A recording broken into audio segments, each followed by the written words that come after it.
রাজনীতির এই দুষ্ট চক্র ভেঙে দিতে হবে। একজনের বদলে আরেকজনের প্রশংসায় সংসদের 1/3 সময় ব্যয় হবে, এটা আর আমরা শুনতেও চাই না, দেখতেও চাই না। প্রশংসা হবে জনগণের, সংসদের ভিতরে কথা হবে জনগণের সমস্যা নিয়ে, সেখানে বসে খোলামনে সমাধান বের হয়ে আসতে হবে। এইটাকে বাদ দিয়ে অন্য কোনো কিছুর চর্চা হোক সংগঠনের সংসদের ভিতরে, আমরা এটা চাই না। কিন্তু আমরা ফেসিবাদের কালো ছায়া এখন সংসদে দেখতে পাচ্ছি। আগে ওই সংসদে দাঁড়িয়েই আজকে যারা সরকারি দলের গ্যালারিতে বসেছেন তাদেরকে তুচ্ছ তাচ্ছিল্য করে যেভাবে কথা বলা হতো, আজকে দুই একজন আমাদেরকে লক্ষ্য করে সেই রকম কথা বলা শুরু করেছেন। আমরা তাদেরকে বলি জিহ্বা সংযত করুন। এই মনোভাব এবং আচরণ দেখাবেন না।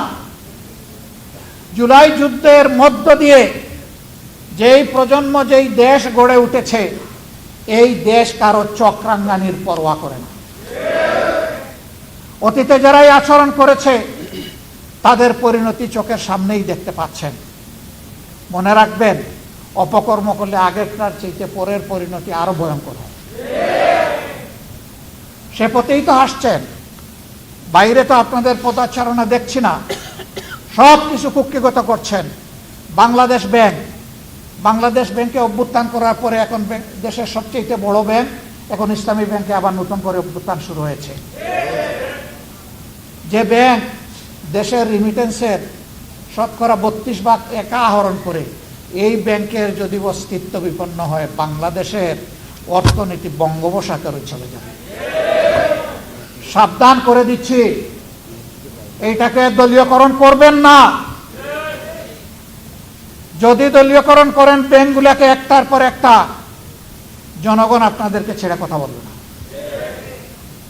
আমি দেশের ব্যাংকের মূল মালিক জনগণকে বলবো, জেগে উঠুন, আওয়াজ তুলুন, ওদের কদর্য চেহারা জাতির সামনে উন্মুক্ত করে দিন, থামিয়ে দিতেই হবে ইনশাআল্লাহ।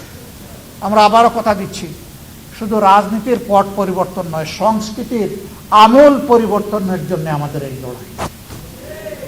অপসংস্কৃতি যেখানে, সেটা ব্যাংকিং সেক্টর হোক আর যেখানে হোক, অর্থনীতিতে, সংস্কৃতিতে, শিক্ষা ব্যবস্থায়, তারপরে দেশের আইন অঙ্গনে, যেখানেই হোক, ইনশাল্লাহ আমরা বসে বসে আঙ্গুল চুষব না। আমরা জনগণের সাথে থাকব, জনগণকে সাথে নিয়ে তার মোকাবেলা করব ইনশাল্লাহ। আপনারা দোয়া করবেন। আজকের এই সেমিনারে আপনারা যে গুরুত্বপূর্ণ পরামর্শগুলো দিয়েছেন, আমরা তার জন্য কৃতজ্ঞ, ঋণবোধ করি।